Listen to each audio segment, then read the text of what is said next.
I would like to play for you a clip from the Junkies this morning from Andrew Sharp. Andrew's a longtime basketball writer. He does a podcast with Ben Golliver from the Washington Post. A guy that I've read some stuff from before and been very impressed. He's also a Wizards fan, and he has one of the worst Bradley Beal takes that I've heard throughout this entire Bradley Beal drama. I don't know how else to say it other than that. He, on Twitter, when this all went down, was like in disbelief that you could not get more in return for Beal and didn't understand why they wouldn't wait Beal out to trade him later. Here was Sharp this morning when the Junkies had him on to explain. Wizards fans should be ecstatic with the shift, and so I don't want to bring the party down too much, but relative to some of the national people and local people who are acting like the past week of trades was some brilliant masterstroke, I'm a little bit more underwhelmed than the rest. Like I just they kicked off the new era by getting basically nothing from the first three trades that they made, and the thing that kind of left me confused is there was nothing out there forcing them to do these deals now.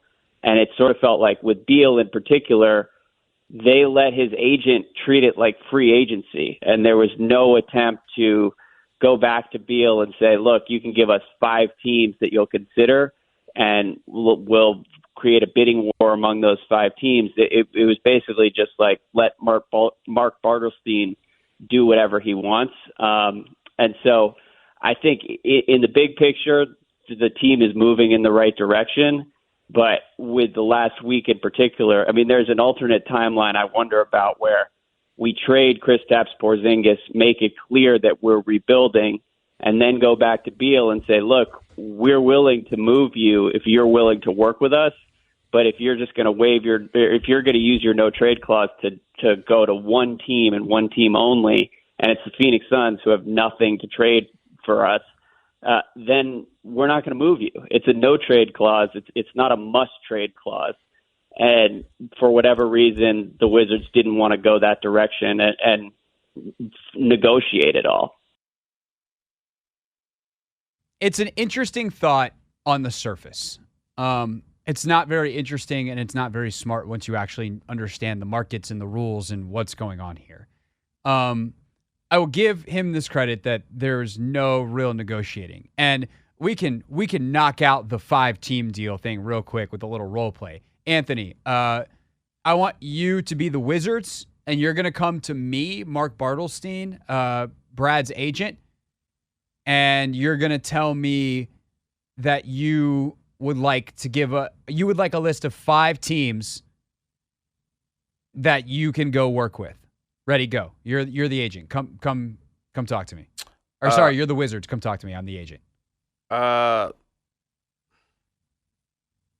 all you got. You got literally just got to say, hey, we want a list of 5 teams. Yeah, I want a list of 5 teams. Yeah, go bleep yourself. We have a no trade clause. I'll do whatever I want. Like what? How do you think this works? You're out leveraged. That's what happens. Hey, you want a list of 5 teams? Cool. I want to not only approve, I don't want a list of 5 teams. I want to approve the trade to make sure that you don't trade to Washington a player that I wanted to go play with. And because I have a no trade clause, I get to say that. 5 teams. Yeah, what fantasy land do you live in? The other thing, the alternate timeline, is at least a more interesting discussion, but it completely ignores the reality of the current NBA. There's a new CBA in a week with a bunch of new rules that prevent the exact kind of trade that the Phoenix Suns made. The impetus to do this now from the Suns side of it, because what I don't understand is why the Suns gave up anything. Why did the Suns give up all their second-round picks and all of their pick swaps? Why? You were on the other end of the hostage. Like, you're sitting there, like, in the room with the hostage. You're basically the one taking the hostage. I had to think about that for a second of how that analogy played out. You are the hostage taker. Why are you negotiating? You have the hostage. Bradley Beal in this case is the hostage. What? Huh? But the reason is because they actually did have a timeline. They couldn't wait until even July to get this done. They had to get it done in the 2022-23 league year. Before free agency opens, before the league year starts, because the penalties contractually and the difficulty in terms of salary matches and very legalese CBA nuance says that you had to do this now. And for the Wizards, the reason they want to do it now is even simpler. Bradley Beal hasn't played 70 games in a season since well before the pandemic. I don't think he's played 65. Hey, yeah, let's wait and just let Bradley play for half a season when he could definitely get hurt in the hopes that he gets restless and he wants to trade somewhere else so we can create a market. No. That's dumb.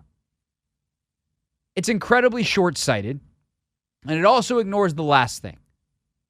The last thing is this. The Washington Wizards are trying to start over. You cannot start over while the person you are trying to start over from, proverbially speaking, is still there. You can't move on while your ex is still living in the house. You might have broken up, but she ain't moved out yet. Or he ain't moved out yet, depending on who you are. You have to move on to move on. And the lack of human, consideration in this take, the lack of understanding of the rules in this take, the lack of understanding of Bradley Beal's injury history in this take, what more do you want? To realize, this is asinine. To think that you could have waited on Bradley Beal and a trade. This mistake was made 3 years ago. / amplified last year. You should have traded him 3 years ago if you want a maximum return. You wanted to try to keep winning. Okay, we disagree. I think most NBA observers would disagree. It is what it is. But you give him the no trade clause. He had you by the and you got. As the new people coming in, you just get out of that as fast as you can. That's it. Capiche? I'm tired of hearing this silly argument that somehow there was another path. Not only was there not another path, I think the Wizards did well. Considering the circumstances, they got literally everything they could have gotten from Phoenix because they didn't have first-round picks to trade you.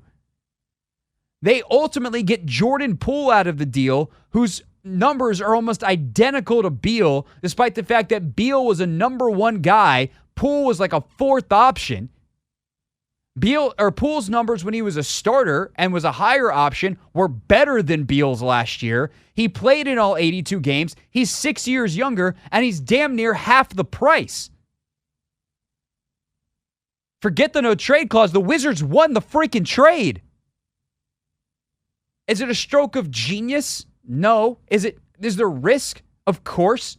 What happens if they flip Jordan Poole after he averages 27 a game for the year next summer for 3 first-rounders? You still think the move sucks? I just don't get what some people wanted to happen here. And I don't get the pushback on stuff that is just blatantly incorrect. So if you listen to Andrew Sharp with the Junkies this morning, there's the response. That's the answer to Andrew Sharp's questions. Injuries, human reasons, and by the way, they won the trade.